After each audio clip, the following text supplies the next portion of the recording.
Saya ingin bertanya dengan kerajaan dengan cara mereka untuk overcome corruption, rasuah yang telah diwar-warkan dari lama hingga ke hari ini. In fact, Commissioner Azam Baki, dia sendiri pun cakap Sabah adalah sarang the hotbed or the sarang for rasuah.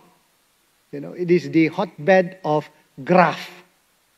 Shameful coming from the MACC ataupun SPRM punya commissioner. There is definitely something rotten going on in Sabah.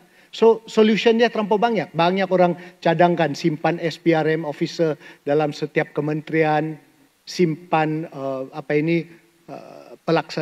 enforcement dan sekian dan sekian.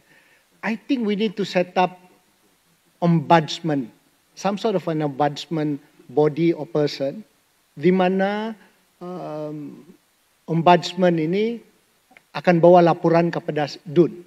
It has to be a very independent ombudsman person.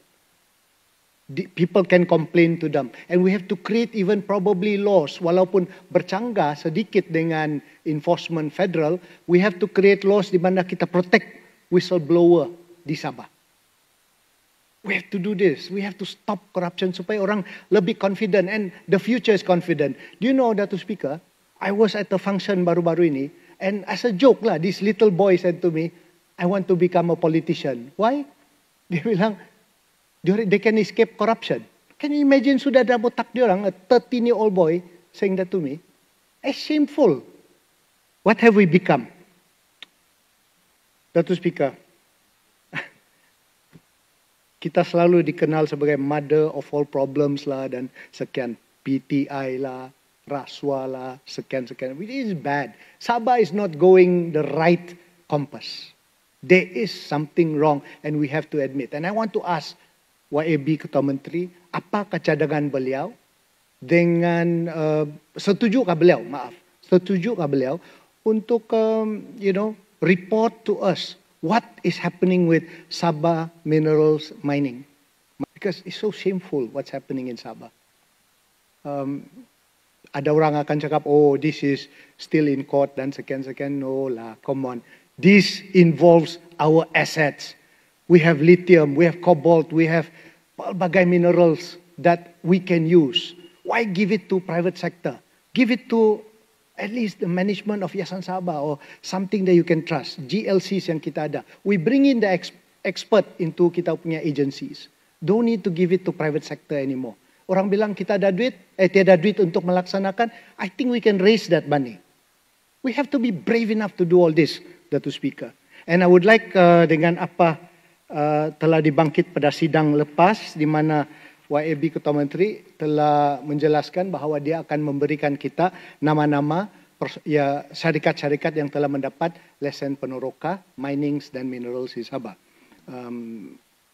Saya ingin juga tanya kerajaan, bolehkah kerajaan negeri memberikan satu penjelasan jika with all the syarikat yang telah diberikan penorokan lisen, adakah mereka ada kaitan dengan tokoh politik ataupun orang luar dari Sabah? Jemput Yang Berhormat Moyok. Terima kasih Dato' Speaker, dan saya ingin bermula dengan isu pendidikan di Sabah. Di Sabah, kunci utama ataupun the main, dengan izin saya akan berbahas dengan campur bahasa Inggeris. Isu yang sangat penting di Sabah adalah untuk keluar daripada masalah kita yang sudah lama ada. That is, our education system has to be revamped. Kita mesti tukar silibus baru. Kita juga mesti bawa teknologi ataupun pengajaran baru bagaimana kita boleh menghadapi teknologi yang ada pada hari ini. Dato' Speaker, imagine kalau kita hantar 3 ataupun 10 ataupun 100 anak kita untuk mempelajari produk ataupun silibus baru dalam robotics dan AI. Ya, each one of them akan ada berbeza pandangan ataupun emotional acceptance kepada apa yang mereka belajari. But we must force them to learn satu basic common language, iaitu English. this is the way forward bagi Sabah. And the state government must take full opportunity dengan badan-badan yang ada seperti Yayasan Sabah, seperti agensi-agensi kerajaan yang sedia ada yang berkaitan dengan TVET, STEM dan sekian. The way out of this for Sabah to prepare the next 10 years adalah pendidikan dalam usaha ataupun skill baru dalam teknologi yang sedia ada.